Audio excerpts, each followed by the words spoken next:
Hi everyone, my name is Amanda Sahaida and I have the pleasure of introducing our group project. I want to start off by providing a short overview of OD. For this class, Organization Development and the Process of Leading Organizational Change, we have all worked for about 6 weeks for another nonprofit organization called SLACO, serving as OD practitioners and consultants. The overall purpose of organization development is change. So as technologies advance, baby boomers continue to retire, and globalization increases, it's recognizing that mechanistic top-down leadership is a thing of the past. If you take a look at Table 2.1, you can see that earlier on, OD was concerned with smaller incremental changes by way of utilizing interventions to target individual development. Interventions can mean numerous tactics, to name a few: coaching, team building, strategic planning, and organizational design. Fast forward to more recent years, OD's emphasis has shifted to organizational effectiveness and strategic change. And on a larger scale, expanding the focus of OD to include the individual, teams, and the entire organization. Now, an OD consultant can either have a position inside the organization, they might work closely with HR, or they can be hired outside consultation services, such as us. So as you can see from Table 5.3, OD consultants are leaders in their field with a variety of talents. And normally, practitioners choose a specific expertise, as having a Swiss Army knife skill set of interventions at the ready actually can make it harder to stay in the current reality, meaning knowledge of a standardized set of procedures or tools is not enough. I know that might sound counterintuitive, but remember, the focus of OD is on the person, as we are process consultants, staying attuned to the social and personal dynamics of the client organization. Therefore, being an OD consultant or practitioner requires flexibility and problem-solving skills used to foster conversations or discussions of the undiscussables for clients and organizations. Nonetheless, most of the interpersonal skills on the list are needed. Before we get into the details of this project, we as a team thought it was important to carve out some time to talk about communication, as was also something that unfortunately our team struggled with. You will hear more about that throughout the presentation within the team's reflections.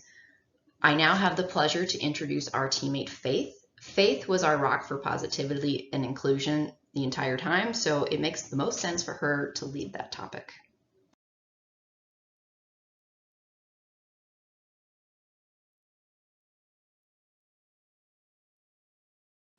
Hi, my name is Faith Hohman, and I am going to talk about communication. I am just going to talk about communication in the context of our data collection group. There could be a separate conversation about SLACO, but really my experience in this class was communication that was more focused on the data collection group. So I really enjoyed this quote from Anderson: "Communication is not just another part of change, but it is the primary means by which change occurs." I think it's really easy to think about communication and change as two separate beasts, but really they're not. Really, change is brought about by communication. So communication is the vessel to which change occurs. So you cannot have one without the other. I think this really ties into that social construction approach that we learned about pretty early on in this course. That's just looking at people as active members of their groups and their organizations. And I think that is where we both found success and struggles with the data collection group. So when we are all active and online and motivated, it's really easy to get things done in a quick process. And when we are invested in that process, a lot can happen. But it's really easy for that communication to falter. It's really easy for a couple people to go offline for a couple of days, and then you're no longer on the same page and change is no longer happening. I think that this three-phase model of change, too, is really important to think about.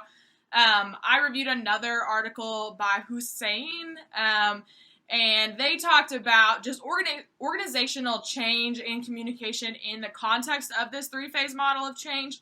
And I think that's really interesting too, just to think about in both the unfreezing and this second phase of this. In both of those phases, you really have to be thinking about how you're talking to your people.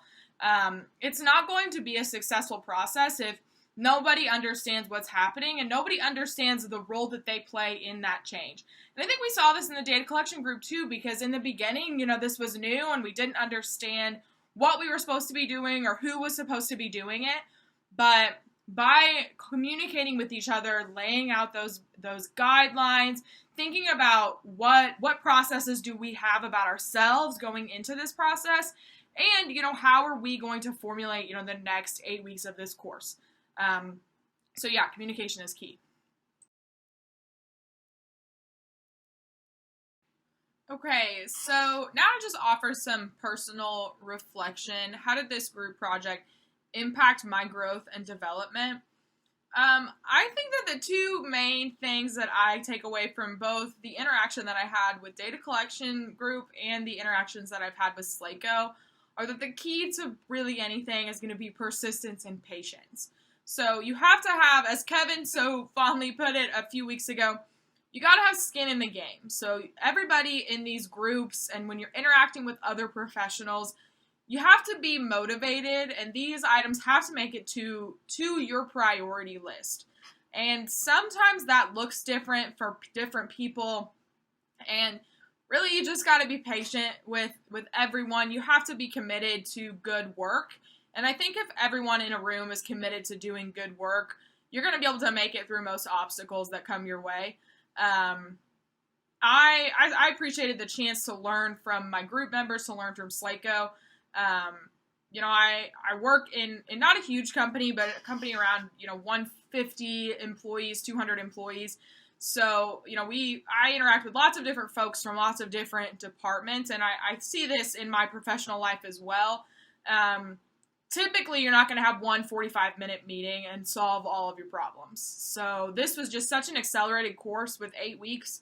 At my organization, I've been in kind of a change management role for the last, year and a half, and I have made only a few gains, but that's just kind of how it goes sometimes with this internal change. It is not always the fastest moving train, but I think change is worth it in all contexts if you're moving in a good direction. So persistence and patience, those are my reflections. Hi, it's me again. Isn't Faith awesome? Okay, so let's bring out the elephant in the room. Where did the team go wrong? In a team full of leaders, all of us made the fatal mistake of not clarifying mutual expectations and roles. So we did our project the hard way, trial by fire. Yet, while we all faced numerous challenges, I'm still very proud of the team and every individual on it, and everything we accomplished. In reflection, I have to say that when Charlan named Xtina and myself as strong leaders, that made this project even more worth it for me. And Charlan, complimenting others is also a sign of strong and selfless leadership. Overall, this whole project, while some responsibilities might have placed more weight on varying team members, it was still a team project through and through, as we all consulted each other on items every step of the way. Lastly, we did establish some group norms, as some team members shared their foresight thinking profiles and Meyer-Briggs personality. However, I think the coolest item that deserves a shout out is when Xtina compiled a word cloud from all 7 of our team members' posts from week 1, describing our expectations of team members. And every word listed was used at least once by all 7 of us. So the larger the words, the more often they were used in each of our posts. That was really thoughtful of them, so thank you, Xtina. Ironically, communication and clarity seem to be the biggest. All right, so now let's get into the presentation. Hi, Amanda here again. The last time you'll see me, I promise. The OD consulting process generally borrows from the major tenet of Kurt Lewin's action research model. So in the stages of OD, entry is the first step in the consulting process, and it consists of the first contact with the client before the formal contracting process has begun. Now, since this was for a class project, our professor, Dr. Dawn Newman, she secured the job with SLACO for us, as well as establishing a bit of the contracting. Our clients, whose names you might hear throughout the presentation, were Kevin and Leah. So contracting is basically developing an agreement with the client on the work to be performed, clarifying and listening to what the client wants, and negotiating expectations and discussing outcomes and roles. A contract can come in many forms, from a simple phone call, a text message, or even a formal written legal agreement. As you can see from the Word document, our teammate Dan, he actually established our written contract for both SLACO and the class as a whole. Lastly, I must note that the OD process stages are more iterative rather than linear, meaning the points are better thought of as topic areas rather than stages of a process. As consultants, we'll need to revisit different stages at any given point. In fact, that leads us to our next presentation, where the amazing, lovely, and also very positive Charlan will discuss the challenges we faced when having had to re-contract with SLACO on our evaluation methods after we already began piling some of our data.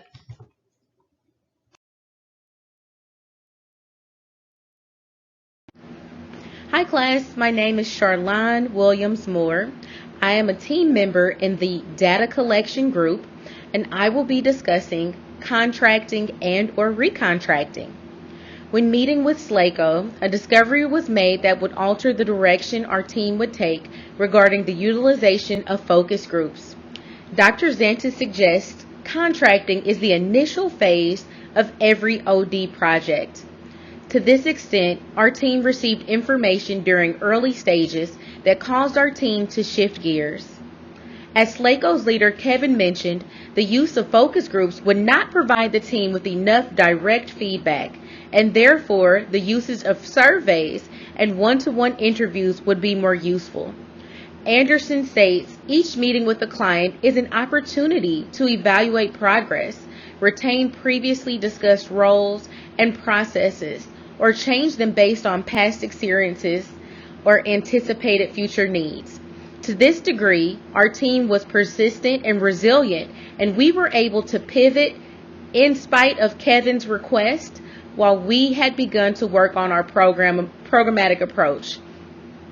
I am proud of how our team worked to create a collaborative approach towards data collection. To this degree, our team has effectively engaged in one-on-one interviews, survey creation, data feedback, and multiple team meetings. We have worked to help provide resolve surrounding frustration with the lack of participation within SLACO's board members and or volunteers. In conclusion, I am proud of how our team created a psychologically safe environment in which we were all responsible for working within our strengths. We allowed each person to contribute in a way that brought value to the group despite being a larger team. This was an efficient team that worked hard despite life's challenges.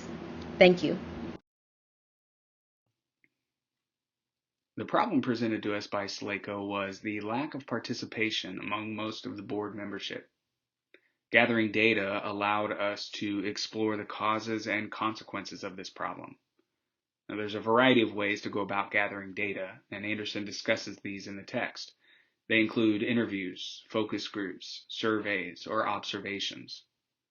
Anderson gives some important reasons that data gathering should be taken seriously.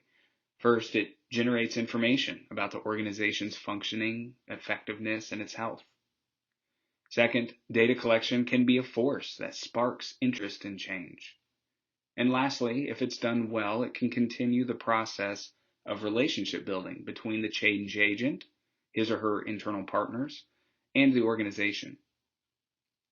Now, we chose to perform interviews as well as send an electronic survey. And these combined approaches allowed us to gain qualitative and quantitative insight from board members at SLACO. Our interviews were one-on-one, giving us a chance to speak directly with the organizational members. And our survey was designed as a group, and it was facilitated through Google Forms. And there was Likert scale response questions, as well as free-form response questions. One of the questions, in fact, asked if participants would also be willing to take part in an interview, allowing us to gather names and contact information for scheduling those interviews.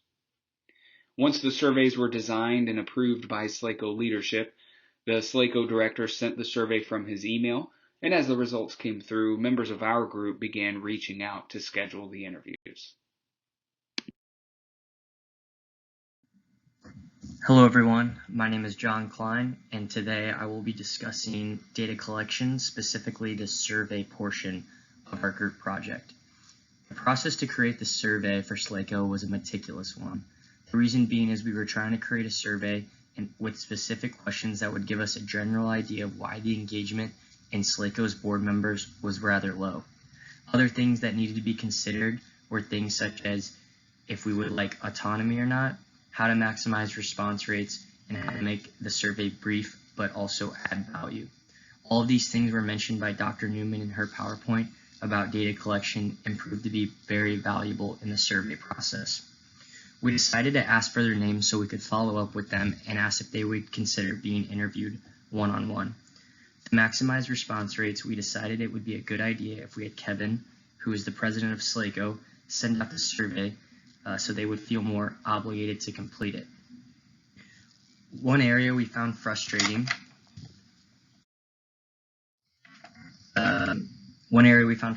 was the fact that later on in the development of the survey, we discovered that SLACO's members have had a few other surveys sent out in the recent past. This obviously made them a little bit more unwilling to participate in our survey and was slightly frustrating. In reflecting more on the project, working in a group for this project saw its ups and downs. Personally, I was very appreciative to work with very intelligent people who had much more experience than myself. They showed me certain things that I will use going forward when working in a group. When you look back on the things we accomplished, we should be proud as a group. Creating and analyzing a survey that created helpful data for SLACO, as well as interviewing many members of the organization to pick their brain. As there is in any team, there was some dysfunction. We found it difficult to get everyone on Zooms, so oftentimes there would be a few people missing on the meetings. We would have to do a little extra work to fill them in.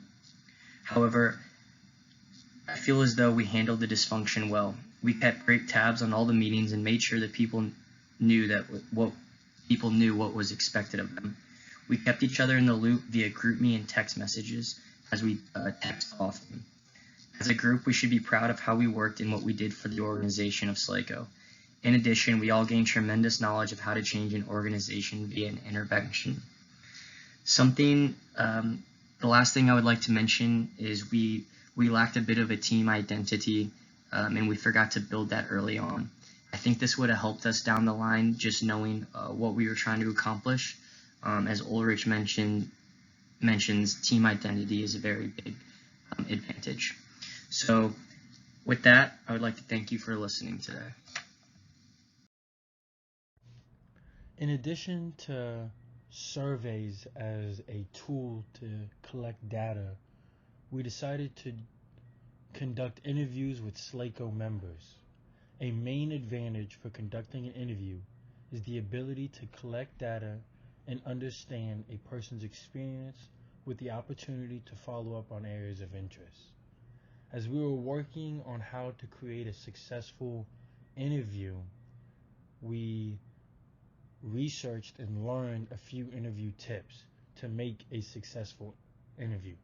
And a successful interview has the opportunity to provide very insightful data that can only be obtained through a conversation or an interview.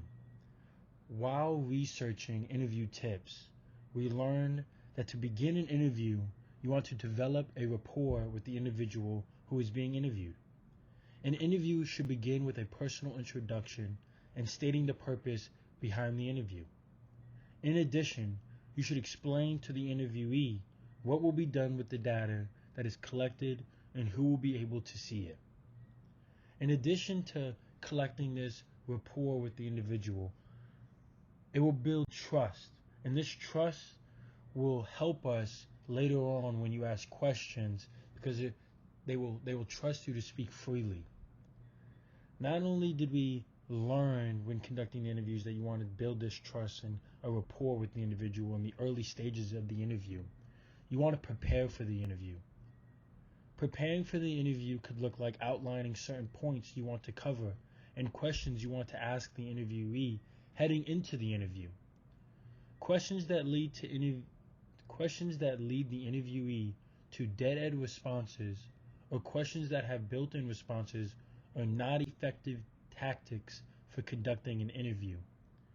You want to ask open-ended questions and see where the interviewee takes you and the answer. Not only this, but you want to actively listen. Listening is an essential skill for a successful interview. Steer clear of interrupting the individual with another question when they are in the process of answering a previous question. Interviews were huge in our process of collecting data for our SLACO project. This project helped me learn a lot about myself and what I want to implement with my team. I learned that for a team to be effective, communication is a foundational component for the team to accomplish what it is set out to do. My teammates did an exceptional job with communicating with me when I would miss a Zoom meeting due to work obligations. They communicated with post-Zoom meeting notes and kept me in the loop behind the scenes. I would miss a Zoom because of practice or an impromptu meeting, and at the conclusion of the Zoom meetings, I would be attached to a document that kept me in the loop and understood what was going on. And I could apply this high-level communication with my team.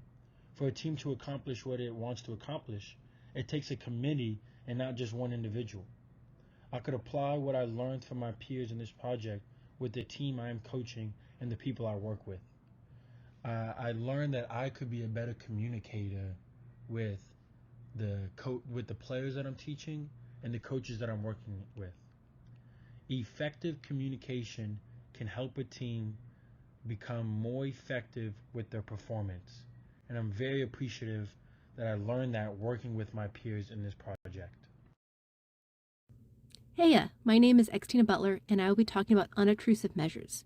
Data gathering practices is the third step after entry and contracting with an OD consultation. During the stage, data is gathered utilizing multiple methods to generate a wealth of organization-specific information.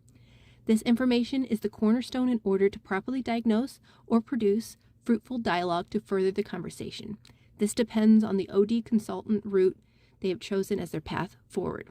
Additionally, data collection can ignite the spirit of change. After all, intervention can start with one word, as Anderson points out. In this case, it goes without saying that SLACO has the passion for change as they strive to make St. Louis into a city that is equitable for each community. Had there been more time and discussion with SLACO leadership for this project, it may have been ideal to use Westbrook's 6 box or Nadler-Cushman's congruence as part of an organizational change model. However, as we are not creating an intervention plan and to provide a possible perspective of the situation, I chose to go with Gill's model of 6 core themes and practices of effective leadership. The main themes involve vision, purpose, values, strategy, empowerment, and engagement with leadership at the center of the model. It felt important to look at how SLACO portrays themselves to the public. After all, SLACO is an organization focused on the betterment of St. Louis communities. In a world interconnected by technology, a key point of entry for participation, engagement, and involvement of any member population is an organization's online presence. What I enjoy most about the unobtrusive measures could be likened to Sherlock Holmes' mystery revolving around the dog that didn't bark. Holmes was able to infer that the dog did not bark because the dog must have known the murderer and thus was able to narrow down the suspects and solve the mystery. In the same way, what was missing on the SLACO site was the most interesting, or proof on the subtlety of interpretation and potentially poor quality of unobtrusive measures. With accountability being transferred to our client, that is up to Kevin and Leah to decide. The reflection I decided to talk on is what could have been better. First, with a team of 7, Hackman would have reminded us that an ideal team is approximately 4.6 members, with 3 being too few and 7 being too many. Additionally, as we did not manage to have a meeting all members could attend, and there were occasions we hadn't the time to go over class materials, myself included, we were left to fill members in. This diminished meeting productivity and hurt clarity of the goals, along with not having a rubric for the assignment until week 6. Finally, our team, and potentially the SLACO committees based on the data gathered, could have benefited from accepting a framework of discussing work allocation and reporting, such as the plan what matters, do by solution creation, check to ensure the process works, and act with the mindset of needing to restart the cycle. It may have mitigated interpersonal tensions that arose from uncertainty of what everyone was getting accomplished, while simplifying the process of reporting back to the group. Thank you for your time and the knowledge that you have bestowed upon me during this course.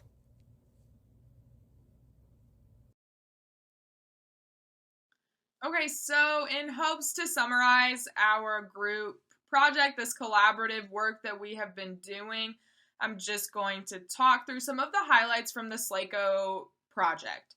So in terms of project scope, where we started, we were basically trying to help SLACO grow participation. So this was a great opportunity for our group to practice real life OD. a great opportunity to kind of work with a real organization, not in a test environment. So beyond that scope, when we get into the actual bulk of the project, there were some changes that had to happen. The project didn't look, in week 4 like we maybe thought it was going to look in week 1. We had to be adaptable. We started off thinking that we were going to do focus groups primarily and rely heavily on survey data, but we ended up pivoting due to some information that we uncovered from SLACO themselves about being burnt out on surveys.